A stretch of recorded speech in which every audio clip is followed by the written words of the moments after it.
questions. Okay, so our topic today is why won't they go to bed, which is otherwise known as bedtime resistance in the literature.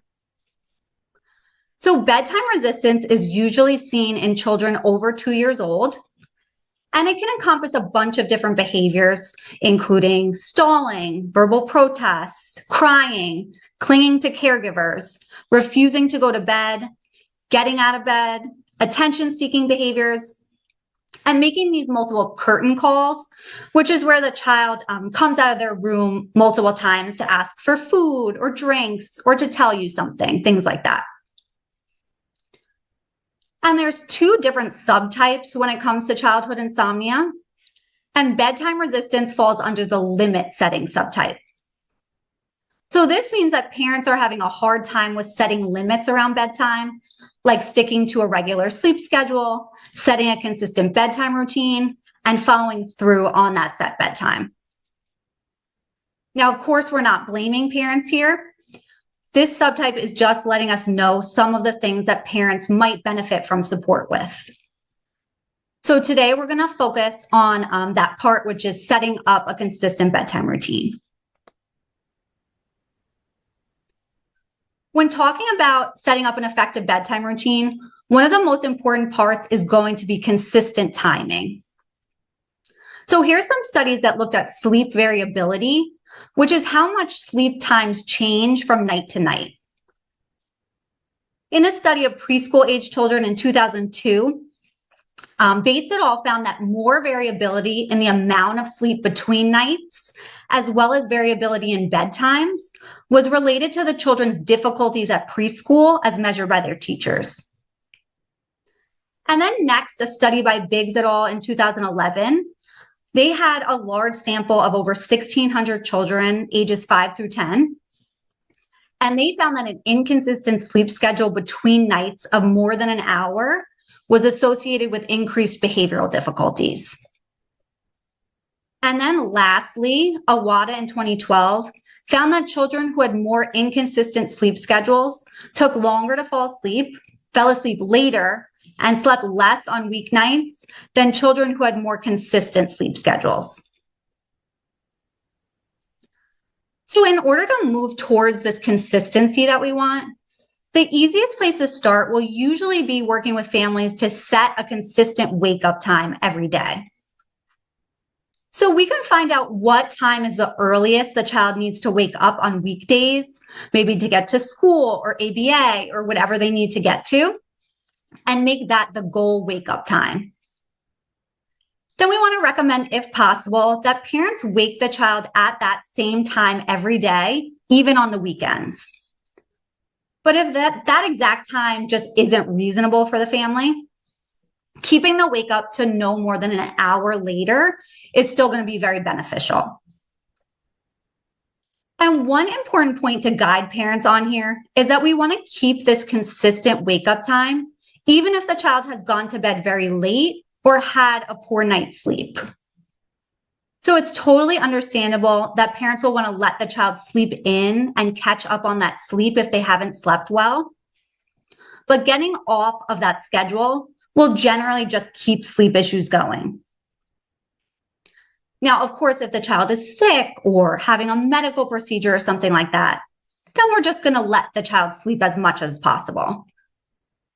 But if they are having chronic sleep issues, waking up at that same time every day is really going to be a big key to getting things back on track. Now we're going to want to work backwards from that wake up time to the bedtime by figuring out how many hours of sleep is recommended for the child based on their age. And you can just Google sleep needs by age to find these guidelines from the National Sleep Foundation. But toddlers ages 1 to 2 will need about 11 to 14 hours. Preschoolers age 3 to 5, about 10 to 13 hours. And school age 6 to 13, about 9 to 11 hours. And one thing to note here is that sleep needs are always based on chronological age, regardless of what the child's developmental level might be, because it's really a biological process that involves hormones and things like that. And then children on the younger end of that range will likely lean more towards those higher amounts of sleep, while children on the older end of the range will lean more towards those lower amounts of sleep. So for example, if you have a 4-year-old client, they'll need somewhere around 11 to 12 hours of sleep. So if their consistent wake up time has been established to be 7 a.m., then we'll want to work backwards those 11 to 12 hours, and our goal bedtime would be between 7 p.m. and 8 p.m. Also, these recommended amounts of sleep are total hours of sleep in a 24-hour period. So they do also include naps if a child still has nap time. So for that same 4-year-old child that wakes at 7 a.m., but say they nap from 1 to 2 p.m., bedtime is going to be pushed later, probably between 8 p.m. and 9 p.m. And we're going to look at napping now. So naps are a major factor that are going to have an impact on the sleep schedule due to something called homeostatic sleep pressure. So this means that the longer we're awake, the more sleep pressure builds up in our brains, making us more likely to fall asleep. And in younger kids, sleep pressure accumulates very quickly. So as you can see on the graph, a 2-year-old might be tired again after about 4 hours or so, which is why naps are very developmentally appropriate and beneficial for them. But if we look at a 5-year-old on the graph, they may not build up that sleep pressure for like 6 or 7 hours. So that means if we try to put them to bed before they've been awake for that long, it'll likely take them a very long time to fall asleep, which is also known as a long sleep latency. And there's no set recommendation for when kids should drop their nap. They really do so at all different ages. But a study by Staten in 2019 found that by age 3, 33% of children drop their nap. Between ages 3 and 4, 57% have stopped napping. Between 4 and 5, 80% have stopped napping. And after age 5, 94% had stopped napping. So while there is a lot of variation, most children do drop their nap between 3 and 4 years old. And then almost all children have dropped their nap by the time they reach 5. So some signs that a child may be ready to drop their nap are if they stop falling asleep at nap time, they take a long time to fall asleep when put down for a nap, or they don't appear tired, cranky, or irritable on days where they do take a nap, or where they do miss a nap. And then it's not just those full naps that we need to look out for. For some kids, something like just falling asleep on the bus ride home from school or the car ride home from the clinic can be enough to reset that sleep pressure and push bedtime later. So if there's not enough of that sleep pressure built up due to maybe sleeping very late in the morning or taking a nap later in the day, it's going to take kids a long time to fall asleep. And this is a problem because taking a very long time to fall asleep tends to exacerbate sleep problems.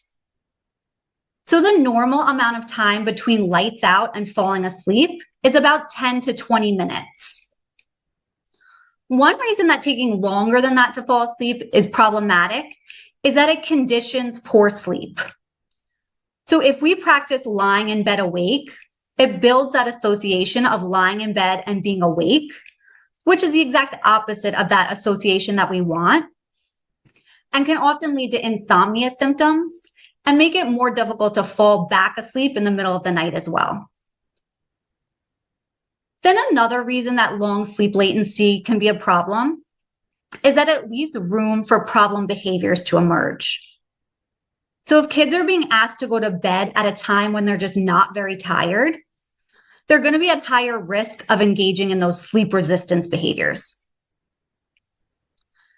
And then lastly, a long sleep latency in childhood is also a predictor of some adolescent outcomes.